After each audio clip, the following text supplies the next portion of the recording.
Welcome to Coach Heupel's Monday press conference. We'll have players right after Coach, and then players again tomorrow with two assistants. I'll turn it over to Coach, and then raise your hand, and we'll get a mic. Hope everybody's doing great. Looking forward to this weekend. Really good opponent that we're playing. It's an opportunity for us to open up conference play here at home. Excited to see our fans, and need a great environment on Saturday night for sure. Also special that we get an opportunity to celebrate 25th anniversary of our 98 National Championship team. Coach Fulmer and the entire crew, welcoming those guys back. Excited that they get a chance to be there for this one as well. So with that, I'll open it up. Questions? We'll start with Mark and then Rob. Josh, after the Florida game, was it good to have a non-conference game at home to be able to work out some of those kinks before you get to South Carolina A&M and this schedule? Yeah, I mean, the schedule is what it is. I thought our preparation was good last week. We went out and did a lot of things really well. There's still some things we got to correct, obviously. But we're excited about this one. Getting back into conference play, that's why you come here. You want to play in big-time games like this. Really good opponent. They're good on both sides of the line of scrimmage. Quarterback's playing extremely well. We got to be our best on Saturday night. Josh, as a coach, is it a new year every year, or do some games mean a little more? Specifically, does this one mean a little more just because of what happened last year in Columbia? Yeah, it's a new week every week. It's a new year too. Last year they were more physical than us. They competed harder than we did on that night. We didn't handle the environment the right way. Those were lessons that had to continue to move forward with us as a program. But last year has nothing to do with this week. Last week has nothing to do with this week. The previous play has nothing to do with the next one, man. We got to focus on our preparation and be ready to have a great competitive spirit for 4 quarters.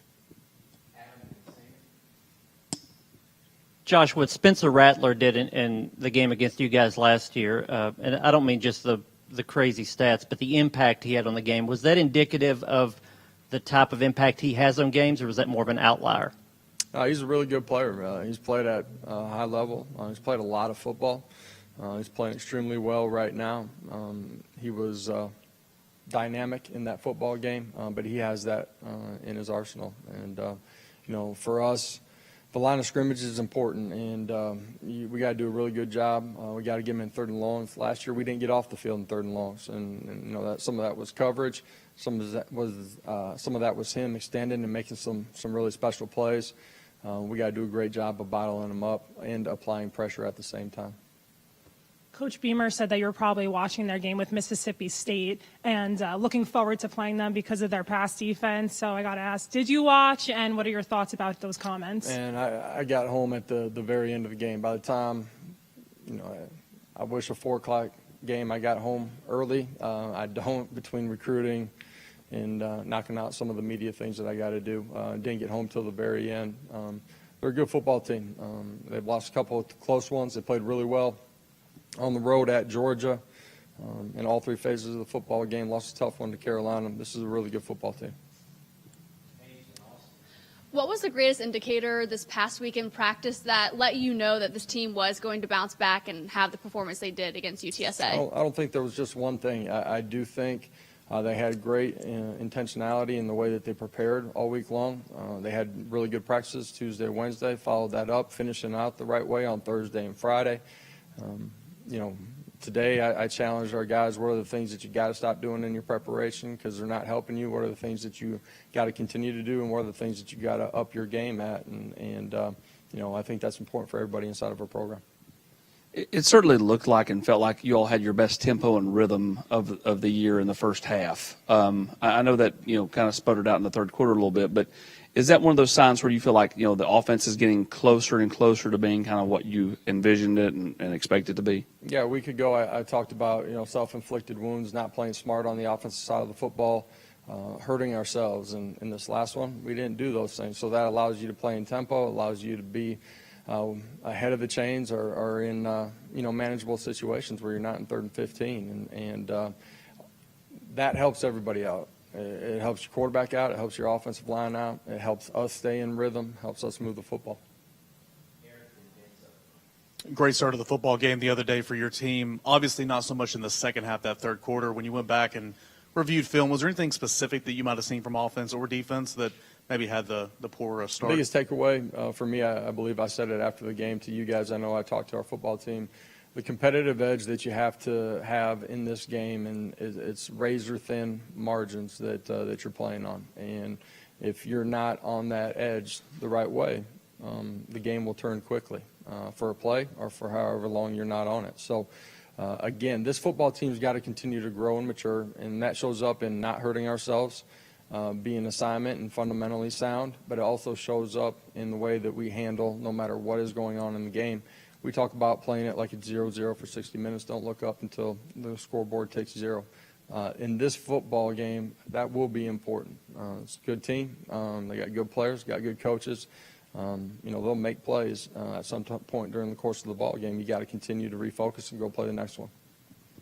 Josh, back to the tempo on offense. Besides the self-inflicted ones you guys had less of, and having success on first down to allow you to have that tempo, was there anything you guys tweaked in terms of fewer checks to the sidelines, play calling, anything like that that helped you guys go at that higher tempo as well? Yeah, we really haven't done a bunch of checks to the sideline. Joe, controls most of the football game for us, and that's been true since we got here. So that's not really something that has slowed us down typically. Coach, through 4 weeks of the season so far, what do you see as the personality, the development of the identity of the SEC? Is it more well-rounded? Is it more parity in the league?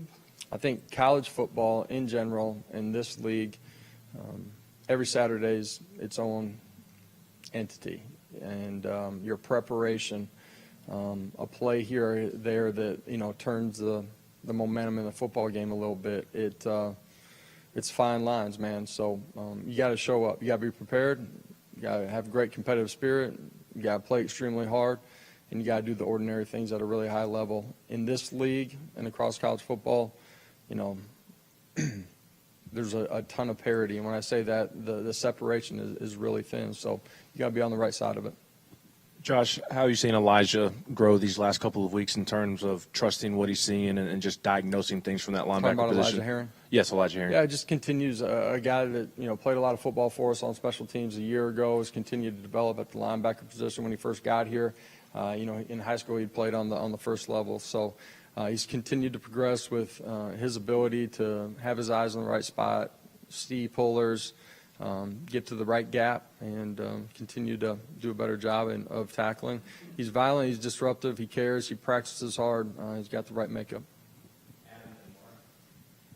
I know Joe went back in the game after the knee injury the other day. You thought he was fine. He said he was fine after the game. Did anything change injury-wise over the last 48 hours? Yeah, I can't believe it took this long to get that question. So he, for us, I know there's a picture out there, but for us, routinely on Sundays, we're going to make sure that our players are healthy.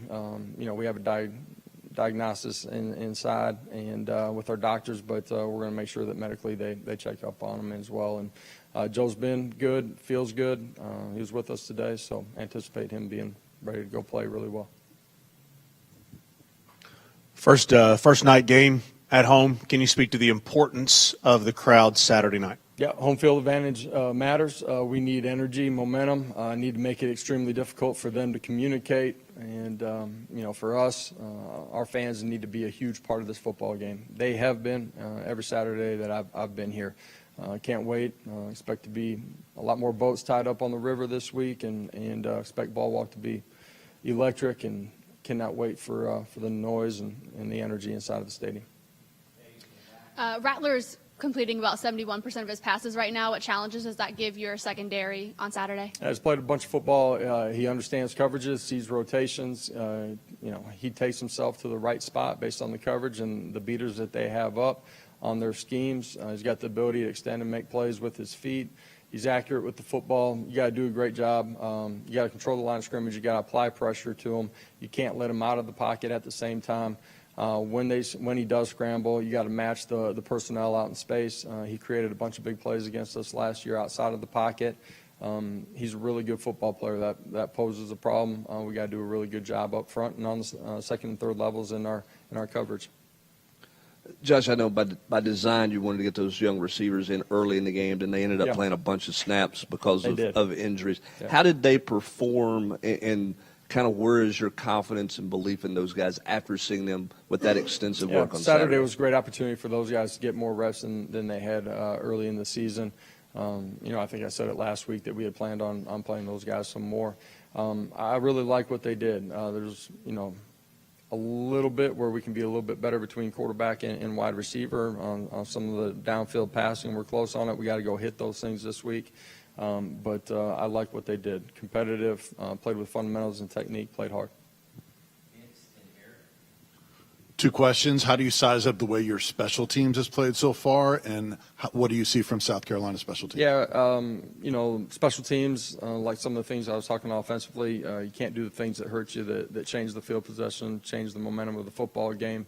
We got to clean up a couple of those things that everybody saw on Saturday. At the same time, we're playing extremely hard, playing with great fundamentals. I like some of our eye discipline in it. So there's some real positives, too. Special teams, they're aggressive. You're going to see fakes. You're going to see them try to create an extra possession on special teams. Their cover units are really solid. We got to do a really good job in that phase of the game this week. South Carolina defensively, kind of what stands out about that group? Physical. Their safeties are heavily active in the run game. A year ago they hurt us in some of our protections as well, defeated us in some one-on-one situations. Big, strong, physical, long at corner. They're playing good defense.